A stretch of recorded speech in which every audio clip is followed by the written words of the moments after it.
I've come to get my boy. Your boy?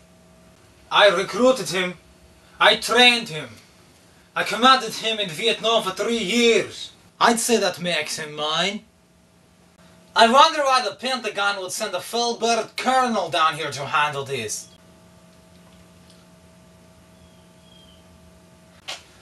The army thought I might be able to help. I do not know in what way. I do not think that you understand. I do not know in what way. Rambo is a civilian now. I do not think that you understand. He's my problem. I do not think that you understand. I did not come here to rescue Rambo from you. I came here to rescue you from him. Well, we all appreciate the concern, Colonel. I do not think that you understand. Be extra careful. I do not think that you... I'm just amazed he allowed any of your posse to live. Is that right? Strictly speaking, he slipped up. You're lucky to be breathing. That is just great. Colonel, you came down here to find out why one of your machines blew a gasket. You do not seem to want to accept the fact that you're dealing with an expert in guerrilla warfare.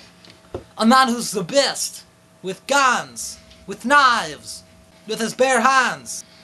A man who's been trained to ignore pain, ignore weather, to live off the land. I don't think that you understand. To eat things that'll make a billy goat puke. In Vietnam, his job was to dispose of enemy personnel. To kill. Period. Win by attrition. Well, Rambo was the best.